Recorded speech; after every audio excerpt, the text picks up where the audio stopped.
useless recordings, but I like to go back to them once in a while. They remind me of those pretentious moments in my life when I feel I'm doing something special. Mayfield and Beloved presents Camp Here and There. Episode 28, The Meantime with Eggs.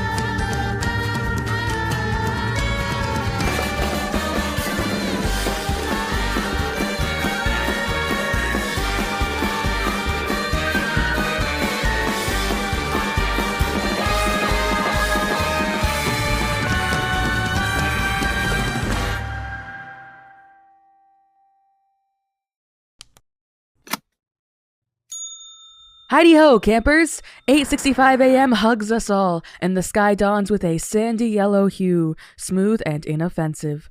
I hope you all slept well. Some of you may have noticed that Matthew was mysteriously truant to his usual sunrise routine of standing in the kitchen window waggling his limbs in an apparent display of morning cheer. Before things kicked into gear this morning, Matthew and I had a discussion. He's dead set on treating you kids to the taste of what he's described as the rarest ingredient in Ohio: salt.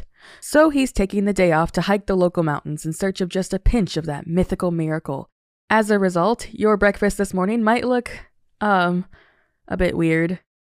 In Matthew's stead, I've taken it upon myself to cook for you all.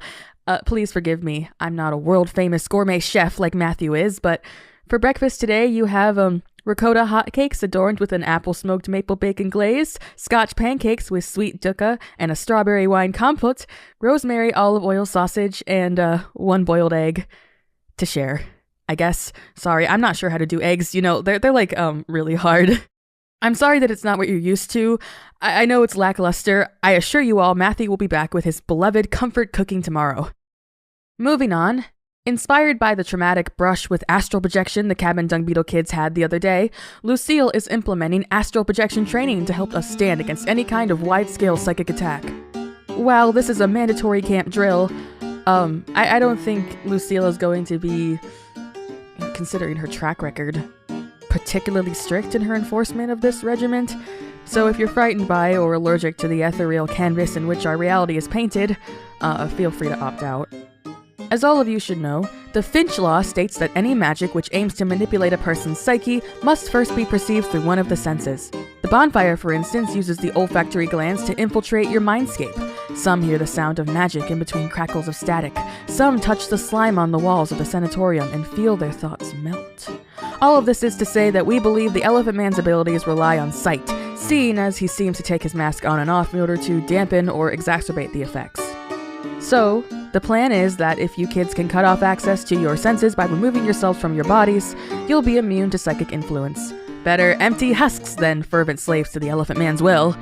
In the event of a serious grounds breach, your cooperation makes it easier for Lucille, who has her own tricks for resisting parapsychological powers, to do battle with an invader, such as the Elephant Man. I wish all of you the best of luck with this enterprise. I feel morally obligated to mention that Lucille's plan for this training exercise includes exacerbating the bonfire's fumes with nightmare powder in order to stimulate the conditions of a psychic attack. So, if any kids or counselors are particularly sensitive to terror, please just stay inside today. And if any of you would like to take anti-agoric medication in advance, come and see me. I would join you all in this drill, but I've unfortunately been unable to astral project for a few years. I could do it fine back in college, I was great at it in fact, but somewhere along the line it's become so hard for me. It's like my soul and my body refuse to separate. Well, hopefully none of you have that problem.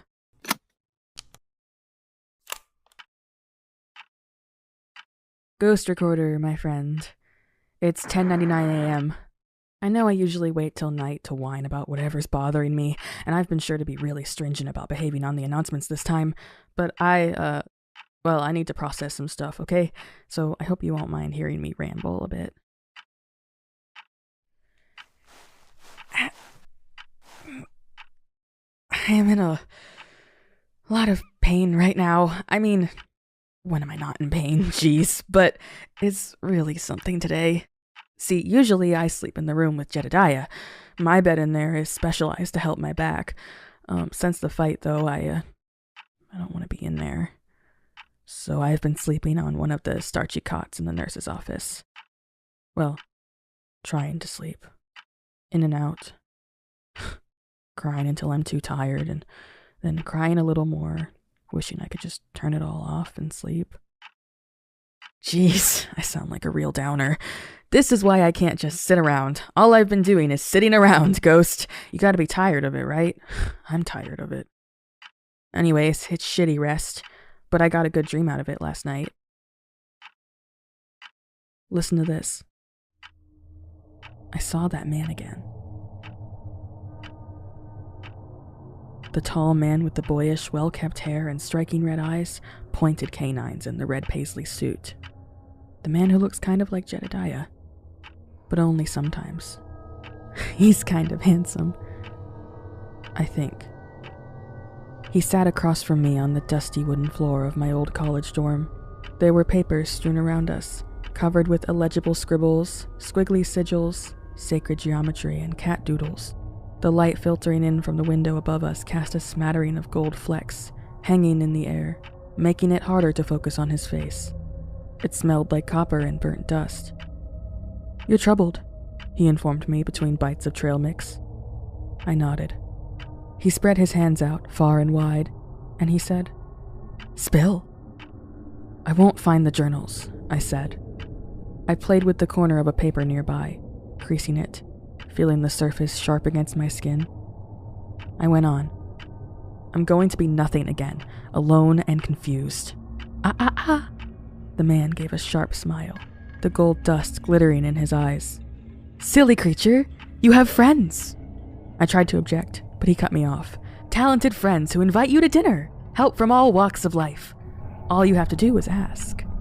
I said, "All I do is ask." "What's wrong with that?" "All I do is listen," he rejoined, and as he spoke, he pulled a knife out from behind his back. He smiled, his friendly eyes reflected on the blade's cool surface. I said, "I'm not sure. I should help myself, right?" "There's no such thing as should, darling," he said, lifting the blade to his cheek. "There is only need, want, and will." "Help," I said. The blood pooled slowly. "I could use my hand instead," he said.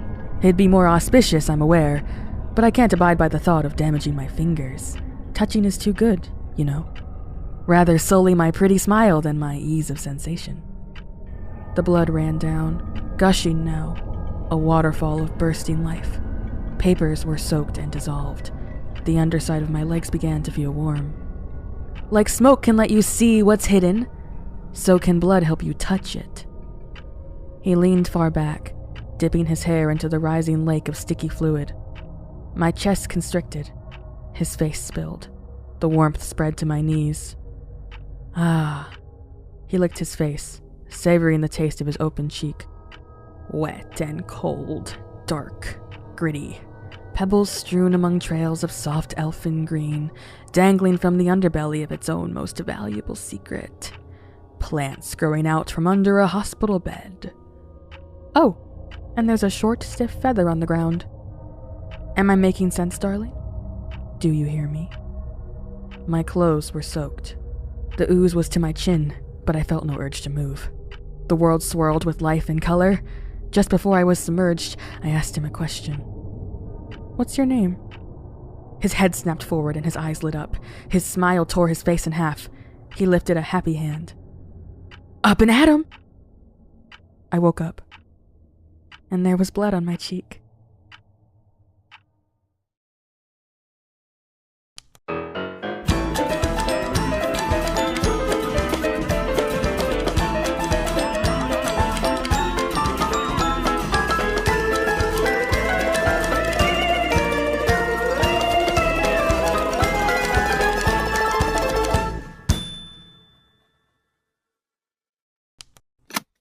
It's 1281, and astral projection training is bearing fruit of mixed flavor.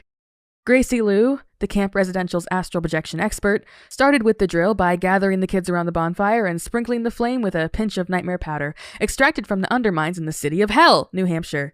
Thanks to this special powder, the fumes of the fire have been steadily dispersing dark, horrific visions, leaving the gathered campers with only one option for escape: astral projecting out of their senses. Unfortunately, astral projection requires immense focus, and focus can be hard to muster when you're experiencing an onslaught of torturous visions.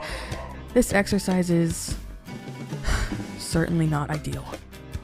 Cabin Tarantula Hawk resident Arthur Funsover reported the disgusting sight and smell of his own body alchemically transformed into a homunculus made of American cheese and deli meat. Cabin Silkworm resident Veronica Fun's Just Begun reported being forced to sit in as a celebrity guest on a late-night talk show in which the host interrogated her in an accusatory tone about the pain her mother felt during her birth. Counselor Joshua reported that the nightmare powder enabled him to remember every detail of all his past lives. All. Which was not all that nightmarish to experience, but will forever leave him to carry the emotional weight of infinite lifetimes of regret, suffering, and, perhaps most torturous of all, bygone happiness. And poor Tammy Teeth reported a vision so grotesque it even curdled my bones. The sight of herself in France. And nobody reported a successful instance of astral projection. Except for a few kids from the magnificently enthusiastic cabin dung beetle, Natsume Shiota displayed such proficiency with the art of leaving his body behind. It seemed like he'd been practicing all his life. And his cabin mate, Dolly Navarro, had a particularly vibrant awakening to her capacity for astral projection, in which she suddenly stood up, began blindly attacking the air as if beating back some nasty vision, and then passed right out. After Gracie called the training session done for the morning, the Dung Beetle kids even requested some extra nightmare powder so that they could continue the training on their own at a later time. What a truly inspiring show of passion! I tried joining in at one point, as you kids should recall, unless you were too dosed up on bad omens to notice. I didn't manage to do much besides lose myself in the visions. Nightmare powder is always a delight. It's so funny to watch the fumes struggle to conjure anything worse than what I've actually been through. That all being said, please everyone try to be gentle with Counselor Rowan right now. It probably goes without saying, but he's not in a state to handle much at the moment. Residents of Cabin Magpie Moth, as some of the older campers around here, we're trusting you to conduct yourselves well. But if you need help with anything that Rowan is indisposed to provide, I'm here. I've once again made lunch. Today you're having crispy bacon and brie grilled cheese with caramelized onion and fresh basil, a white pita pizza with spinach Asiago, parmesan, fresh mozzarella, and a creme fraiche sauce, a citrus and mint fruit salad with blueberries, strawberries, and blackberries, and a ginger carrot soup with green onion and coriander. And, a boiled egg again. I still can't figure out what to do with those. Sorry that it's not on par with Matthew's legendary lunches. I'd say I'll get the hang of it eventually, but let's not kid ourselves. I'll never be him. Stay safe out there.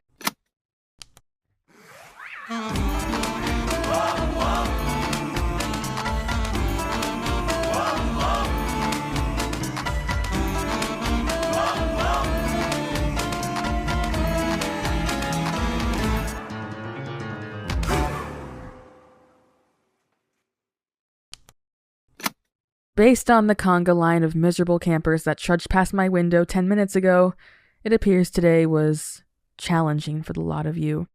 Understandably, as nightmare powder is never easy to weather, and this whole exercise was one of my personal least favorite abuses of Lucille's executive power. I just want you all to know that I love you, and I am here if you need anything. A hug, a pat on the back, a piece of candy. After this ritual of excising our personal demons, I offer you a room that demons are never allowed to enter, as long as I'm awake. Also, though I hesitate to ascribe any kind of moral value to one's willingness to undergo psychological torture, I must decide that I am once again blown away by the fortitude and dedication of the Cabin Dung Beetle kids. Each and every one of you kids have the art of astral projection down pat. You'd be our greatest assets in a psychic war. But I also want you all to understand that I am so proud of every single one of you. Whether you threw yourself into the darkness or stood your ground and denied it, you were brave today. For dinner tonight, we have seared filet mignon with a bordelaise sauce of red wine, butter, and minced shallots, garlic butter chicken, cordon bleu, caramelized Parmesan broccoli, roasted spring vegetables with a honey mustard sauce, creamy mashed potatoes with fresh herbs and ground pepper, and a honey-soaked baklava I started baking when I woke up this morning. Oh, and, a boiled egg. I'm sorry again for all the mediocre choices. I know I can't be like Matthew, but I try my best, and what more can we hope for, right? Oh, also, in other news, I'm actually going to be out of the office tomorrow, so don't you all worry when you wake up and find I'm not around. There will be Jedediah. I just have some errands to run, so thank you all for your patience. Alright, my buzzy little hummingbirds. Good night to you and yours. If I were you, I'd probably want to stop by my office and make sure all the nightmare is flushed out of your system before you sleep tonight. But I'm me, so I'm ready for whatever my brain could conjure up. Come on, sock it to me.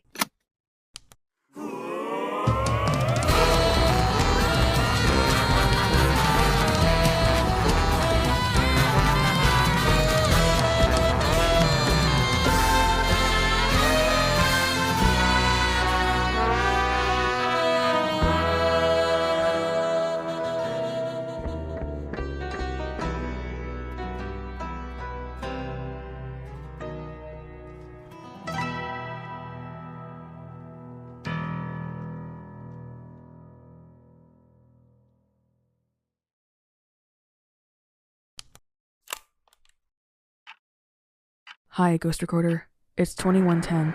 I know this is a little early, but I wanted to get this done while I had the energy. Tonight, we're gonna go find those journals. I'd be concerned about being seen, leaving the building at such an odd time, but see if Up and Adam is right and Jedediah hid the journal somewhere in the tunnels, then that's actually perfect. Because there's a way to get down there right from my office. It might be an uncomfortable squeeze, but I've done it once before, right? I'm gonna pause you for now. I don't want my voice resonating all through the vents. Whisper me luck.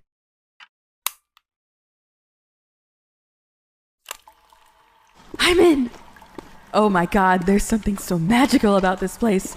Not just the concept of a seemingly natural earthen tunnel system below a summer camp, which is cool enough on its own, but also just the vibe, the romantic scenery, the nerve-wracking adventure. The very air down here is kind of intoxicating. Whew. Okay. Walk. Pick a direction. The air. Ooh, that way looks fun. I feel like my senses here are so heightened. I'm drowning in sensations. The rocks, slippery divots, slimy fingers with curled up pads. Ooh, and it's so cold. Really makes you appreciate the warmth the sun leaves behind for us every night. This down here is true night. True cold, true quiet, true stillness. Except for me!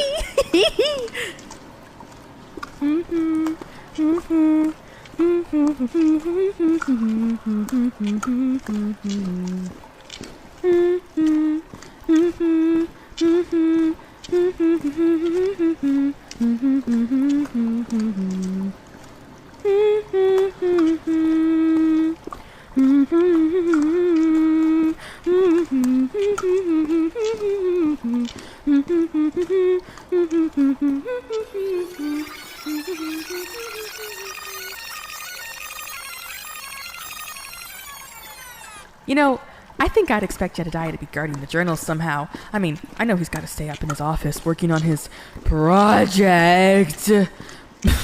But what if you just put a fucking monster down here to guard it? Like a Kerberos.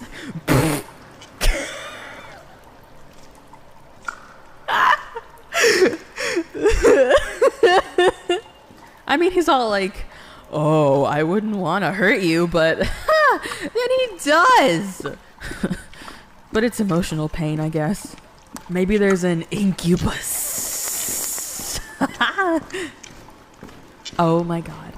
What if Elijah's down there already, just waiting for me, and he'll be like, "Oh, you've passed the test, my sweet dog Link."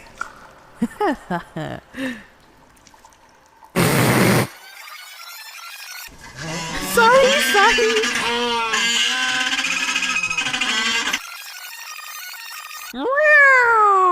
Pew, pew, pew, pew, pew.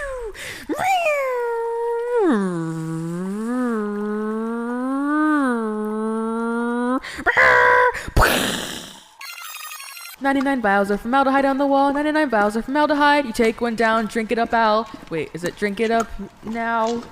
You take one down, drink it all out. 98 bottles of formaldehyde on the wall. 97 bottles of formaldehyde on the wall. 97 bottles of formaldehyde on the wall. You take one down, drink it all out. 96 bottles of formaldehyde on the wall. 95 bottles of formaldehyde on the wall. 95 bottles of formaldehyde. You take one down, drink it all out. 94 bottles of formaldehyde on the wall. How long have I even been in here? Like either 1,000 real life years or 2 fucking minutes. Not both. Maybe both. But I... Ah! What the fuck? Oh my god. Who put all these fucking vines here?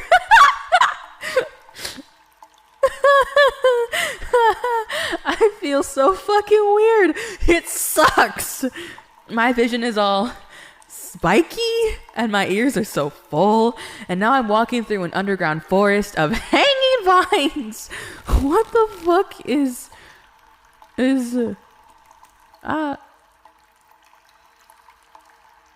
ghost recorder. The tunnel opened up into the biggest cavern, and there's vines everywhere, and there's something writhing up there. Some kind of nasty, huge plant. Looks kind of diseased. Hey! You got something there? You got something in your hands? Vines? Hey, that's for me. No, the book. Yeah, no, I need that. Drop it. Or just lower it all creepy and wet. That's fine. Yeah, there we go. Down here. Give it over. Yes. Journal get. Sydney 100, Jedediah -100, Elijah probably 1 billion. Sydney's got the goods. What the fuck is happening to my brain? Where the fuck am I? I need to get out.